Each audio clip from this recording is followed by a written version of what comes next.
You know, it's said that competition is healthy. Today's gospel reading I just read, coming out of the 6th chapter of Luke, verse 17 and then verse 20 to 26, has some very stiff competition from its identical twin in the 5th chapter of Matthew, verses 1 to 12.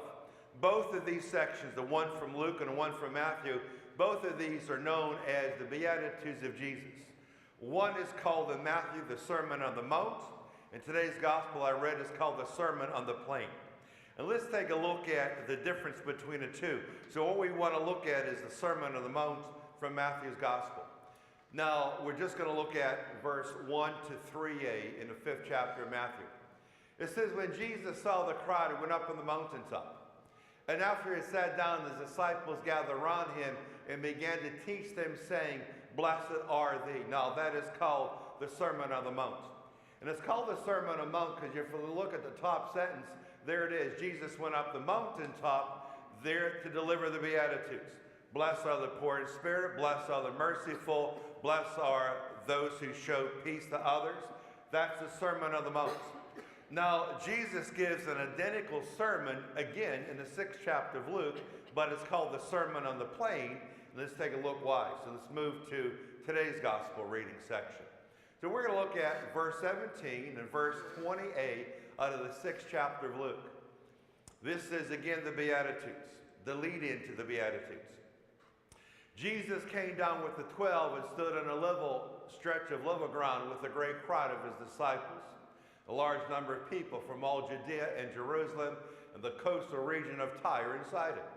And raising his eyes toward his disciples, he said, Blessed are thee. Now, if you look at the very top two lines, it is there as Jesus is setting up the Beatitudes.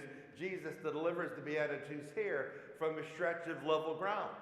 That is why this section I read today is called the Sermon on the Plain, on the level stretch. You see, Jesus did something today in Matthew's gospel that I do all the time. Jesus repeated the exact same sermon twice.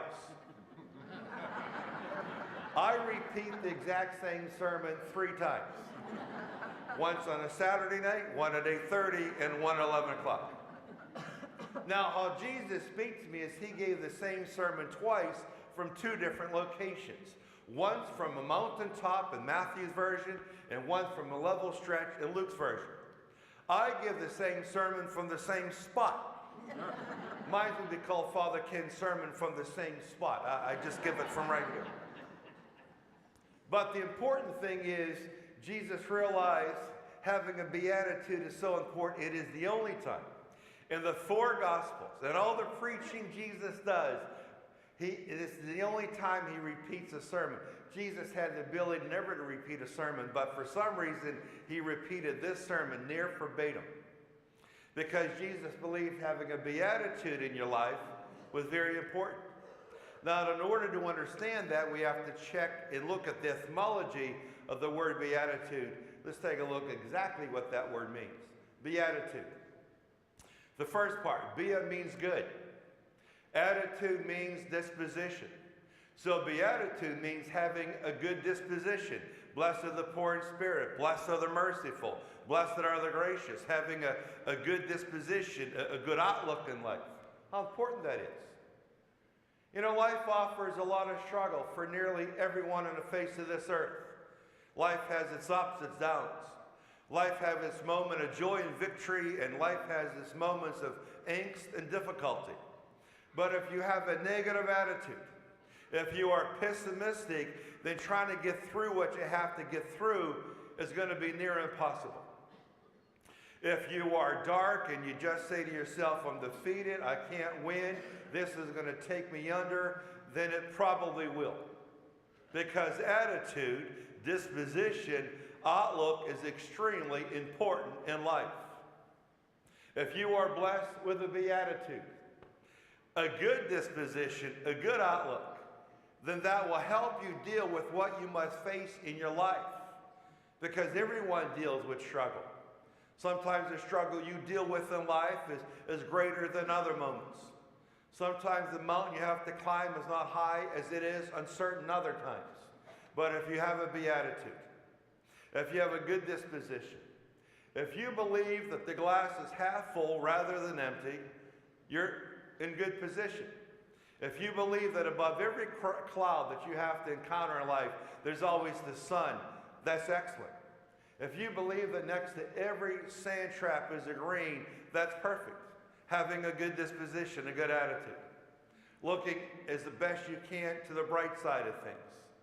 To think that maybe later on today, especially if my life is difficult this morning, maybe later on today things will be better, things can get better.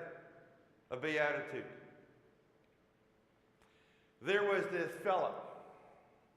He went to Mass one Sunday morning, and after Mass, he's in line to shake hands with the priest, and he had a cast on his arm. When he went to shake hands with the priest said, "What happened to you?" And he said, "Father, I broke my arm." And the priest said to him, "Why, it could be worse." So the following, about a month later, the fella is in Mass, and after Mass, he's in line to shake hands with the priest, and he walks up to the priest, and he said, "Father, this week my lawnmower blew up." And the priest said, "Well, it could be worse." About a month later, the fella goes to sleep one Saturday night, and he has a dream, and in the course of the dream, he's killed in this car accident. He gets up in the morning and says to himself, "I can't wait to see Father today. I'm going to tell him I had a dream, and I was in my dream, I was killed in my car accident. I got to see what he says about that. There's no way that could be worse." So after Mass, he's standing in line, waiting to shake hands with the priest. He walked up to the priest. He said, "Father," he said, "last night I had this dream. And in this dream, I was killed in a car accident." And the priest said to him, "It could be worse." "How can anything be worse than that?" And the priest said to him, "Because it could be true." A good disposition, a good attitude. It can always be worse. Life can always be worse. You know, I find it interesting sometimes, especially back when we had that cold weather a couple of weeks ago. I always find it amazing whenever they talk about bad weather, or the weather persons on television, and they're talking about a storm system that's basically moving on.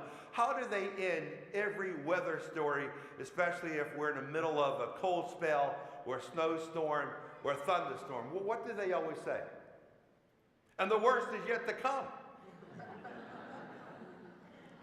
You say to yourself, "Oh, I got to get out of here. The worst is yet to come. Now what am I going to do?"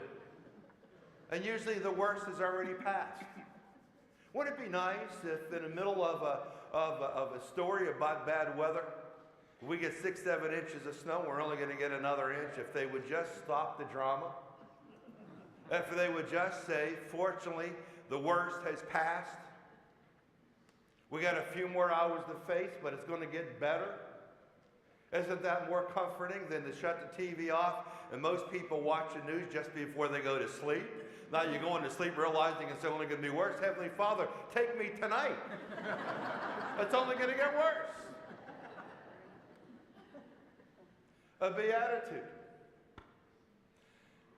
Of all the sermons and homilies that Jesus Christ gave, and he gave an incredible amount of preaching, that's all he did, preaching and healing. But he only gave one sermon twice, that's the Beatitudes.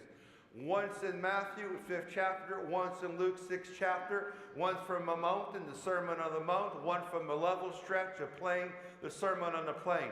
Both identical twins, the Beatitudes. What Jesus Christ was saying is this: I give this sermon twice because I'm trying to make sure people understand how important it is to have a good attitude, a good disposition. Because I realize my sons, my daughters, everyone will have to face trials and tribulations and struggle and angst. But if you can hold on to a good attitude, you'll be able to get through that which you must encounter. If you can say to yourself, the worst is past, it's not yet to come. You can look and wake up in the morning with joy and relief. Heavenly Father, if anyone here is struggling with a good disposition, with trying to find one because they have a tendency to be negative and pessimistic, give them the gift of a beatitude. A lot of people have the beatitude to realize that although things are difficult right now, they're probably just going to get better. The gift of a beatitude, of a good disposition.